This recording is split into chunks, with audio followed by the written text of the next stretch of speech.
Hello, everybody. This is Danny at ParTay. So, just getting my coffee. I had a really big weekend that I want to talk to you guys about, and a lot of good things. One of the first things, Honeycomb, the original, came back. My wife was all excited about that. I'm not really that big of a cereal guy, but that was her thing, and boy, she hated it when they changed things. So, I've got a little list of things that I put together here for us to talk about. First of all, Saturday we went to, and this is more just a call out to the town. Saturday we went to Mount Airy, North Carolina, which is just a few miles from the Virginia border, further north than Charlotte. And they had the Autumn Fest. Now, this is the town, the hometown of Andy Griffith. So they've got all the little Mayberry stuff there, which is really cool. But those people really know how to roll out the carpet. There were hundreds of thousands of people there. So I was really kind of surprised. I didn't know that Andy Griffith still had that kind of pull power this far down the line, but obviously so. And it was all ages. So it was kind of cool because it wasn't just like a bunch of older folks that were there to reminisce. There were a lot of, you could see just swaths of young people who were, there and excited and just kind of into the whole thing. So that was pretty cool. On business notes, so we are going to introduce another tone. Now here are the three primaries that we have. So this is Sirius, this is our Daystar, and this is our Contra Bright. Now, we've talked about things in the past. I've got a Contra White that's still on the shelf that we're going to work on, but not going to bring it out yet. We've also in the past shown a steel. Now, this isn't really the steel, but it'll give you an idea. It's close to the same tone, so it's lighter than the Sirius by far. It's definitely lighter, but darker than our Daystar. And what it does is essentially the way it's developed is you get very close to the same blacks that you do in the Sirius. Not the Sirius is definitely going to be your deepest darks, but you get really really deep dark contrast from the steel without losing as much of your midtones. Generally your midtones are always going to be best or optimal on a lighter screen. So, trying to balance how much you trade from brights, midtones to darks and finding that perfect balance. So that's the reason we've taken a little longer to bring steel out, but it's coming and I'm pretty excited as to when it does. Now this one right here is really just, I brought that out just to show you guys, this is where we've cured powder coating. It was one of our first attempts. It didn't necessarily come out too well, but I always keep that because I want to hold on to that for posterity's sake. There's a number of things that I'm keeping my own little personal museum of things along the way so that, for my kids and for, our family, they'll always have, some of the story behind this. I've talked in the past about how when you spray these things onto acrylic, if they're not bound, if you don't use a good bonding agent, that you'll get peeled. And these are two examples here. This is one. Let me see if I can get. You can see how shiny, how sleek that right there is. And the reason for that is because it was attached to a piece of acrylic. It was sprayed onto a piece of acrylic. This is probably about about three coats that was put onto the acrylic.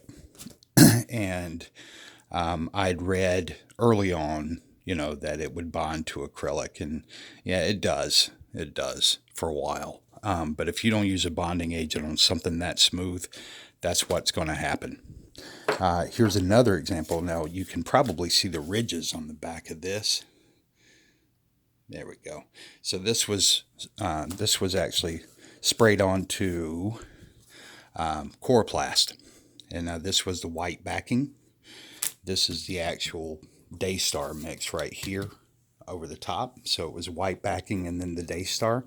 And I want to show you, this is how tough, these things really are. I mean, it's essentially, like a piece of plastic, piece of soft plastic, piece of rubber. Feels like a skin. I always refer to these. I don't refer to them on the call. I mean, on the videos, but internally here within the family, I always refer to them as skins because that's what they feel like. They feel like skins. They're very durable. You can scratch them, and they don't.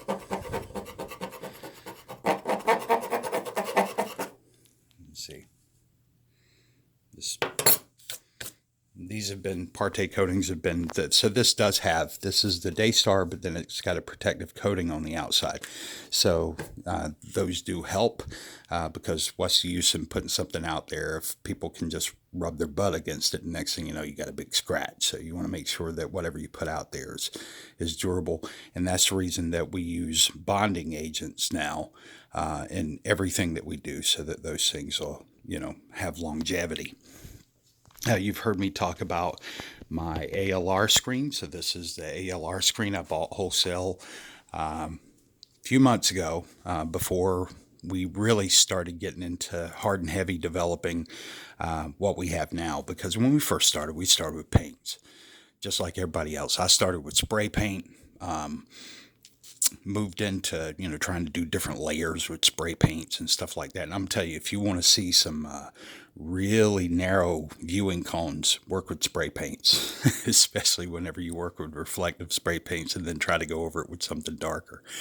But anyway, we moved into acrylic paints, and then over time, our first installation we did, it was actually acrylic paint, about 70% acrylic paint and about 30% poly, because we were already learning that we wanted to work towards some degree of transparency. Now where we are is zero paint. I have paint back there in my little workspace, but a lot of that's just leftover stuff that I've had. Some of it I use whenever I'm doing some comparisons, just to always kind of go back to what I was very familiar with early on, and then use it as comparison. But for the most part, all of that's just residual stuff I hold on to. But now these are all no paint polys. Number of different additives, all of them safe. All the additives that we use are non-toxic. I'm not going to go into all the SDS information, but it's all non-toxic stuff. It's all raw material. And the reason that we moved to raw material is because these are being trademarked. That if you really want to own your product, then you bake your product. It's hard to say you baked a cake if really all you did was go buy a cake and throw some frosting on it. So this is, from scratch, our own formulas, our own mixtures, unique, which is key whenever you're looking for trademark, right? And then this here is my ALR screen from very early on. So I'm going to be doing some tests against our stuff on these a little later, probably over the course of the next couple of days. I've got to go to Toronto later this week, so I'm going to be talking to home theater guys there. That's one of the other updates, is that we've got some retail options that we're looking at. People have been very impressed with what they've seen, and so now we're going to talk about some retail options and actually retailing the screens, at least the PVC. No budget screens or anything like that, but we can retail the PVC for sales with aluminum frames. So we're really excited about that. We've got Facebook up. We've got Instagram up. We've had YouTube, obviously, this channel. Most of our orders are coming from Facebook right now. So we're going to kind of shift, and I've talked about this in the past, about shifting our focus. So the focus for this channel is going to become less about talking about what we're developing and all that stuff. We'll definitely update people, but we're going to use this as more of just an educational forum, and then a place to push customers that want to see displays, and also, for our ads. I'm going to got more. I always run out of time here at 10 minutes, so I'm going to close this out, and then I'll post another video a little bit later, just kind of covering the rest of the material. All right. Good morning, guys.